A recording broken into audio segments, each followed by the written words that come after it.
Israel और Hamas के बीच 4 दिनों के युद्ध विराम के बाद जंग फिर शुरू हो गई है। आज इजराइल डिफेंस फोर्स ने गजा में करीब 200 ठिकानों पर हमले किए। गजा में हुए हमलों में 100 से ज्यादा लोगों की मौत की खबर आ रही है और रिपोर्ट्स के मुताबिक जंग की शुरुआत से अब तक गजा में बताया जा रहा है 15,000 से ज्यादा लोगों की मौत हो चुकी है।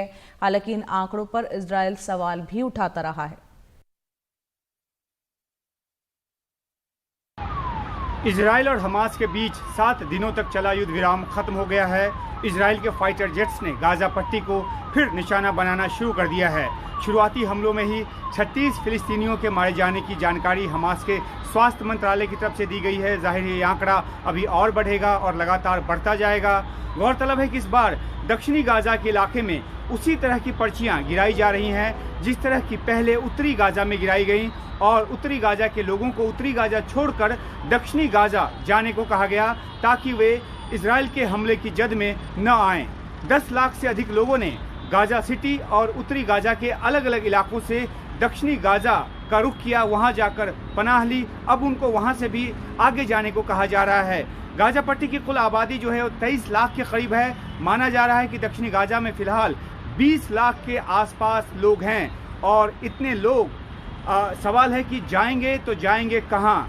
ये पूरे लोग भी नहीं तो इनमें से अगर एक बड़ा हिस्सा जो है वो कहाँ जाएगा, ये बड़ा सवाल है। इनको इजराइल की सेना उत्तरी गाजा जाने देगी, इसमें शक है।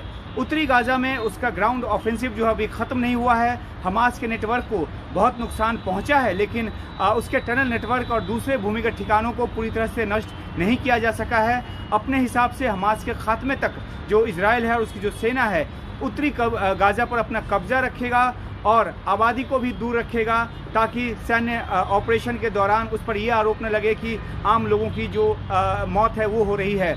इजराइल ये कह चुका है कि उत्तरी गाजा जैसा सैन्य अभियान वो दक्षिणी गाजा में भी चलाएगा। उसका मानना है कि उत्तरी गाजा के गाजा सिटी की तरह दक्षिणी गाजा के खान यूनिस में भी हमास का भारी नेटवर्क है।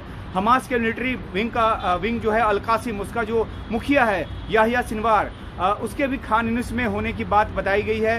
खान यूनिस भी जो है वो एक बहुत ही सघन आबादी वाला इलाका है। उसकी अपनी मूल आबादी 5 लाख के आसपास है। उत्तरी गाजा से आने वाले लाखों शरणार्थियों ने भी यहाँ पनाह ली है। सवाल है कि इतनी बड़ी आबादी अब कहाँ जाएगी। इजराइल की तरफ से जो पर्चे गिराए जा रहे हैं उसमें फिलिस्तीनियों को खान यूनिस जैसी जगहों से निकलकर अल मवासी के इलाके में जाने को कहा जा रहा है। अल मवासी क्या इलाका है इसके बारे में थोड़ा जानते हैं। अल मवासी दरअसल भूमध्य सागर से लगता हुआ तटीय इलाका है और ये मिस्र की सीमा से भी नज़दीक है। और ये जो इलाका है मूल रूप से घुमंतू अरब बाशिंदों का इलाका रहा है। इसकी लंबाई जो है वो महज 14 किलोमीटर है और चौड़ाई महज 1 किलोमीटर, यानी कि अगर बात करें तो 14 वर्ग किलोमीटर का इलाका है और इजराइल ने इसे सेफ जोन का नाम दिया है। हालांकि यूएन इस पर पहले ही सवाल उठा चुका है, कह चुका है कि लाखों की आबादी को यहाँ भेजना एक अलग मानवीय त्रासदी को जन्म देगा। यहाँ ऐसा कोई इंफ्रास्ट्रक्चर नहीं है कि इतनी बड़ी आबादी को यहाँ रखा जा सके।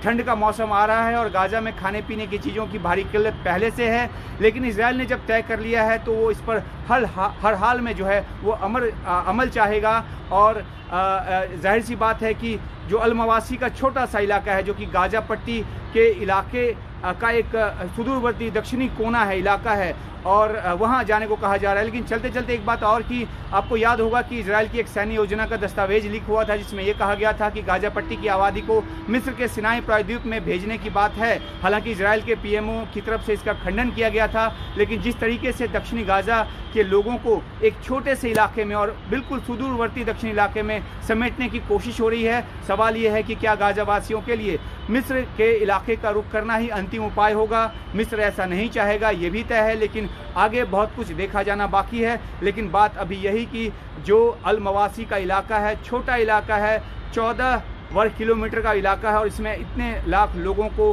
कैसे रखा जाएगा जबकि वहाँ पर टेंट जैसी कोई व्यवस्था भी नहीं है। यूएन ने इसके लिए मना किया है कि व्यवस्था इस तरह की कर पाएगा वहाँ पर। और जब किल्लत इस तरह की है और ऐसे में इतनी बड़ी आबादी को एक छोटे इलाके में समेटने में और ज़्यादा किस तरह की मानवीय त्रासदी होगी, ये सब देखा जाना अभी बाकी है, क्योंकि युद्ध अभी लंबा चलेगा और इसकी कई परतें निकल कर सामने आना बाकी है।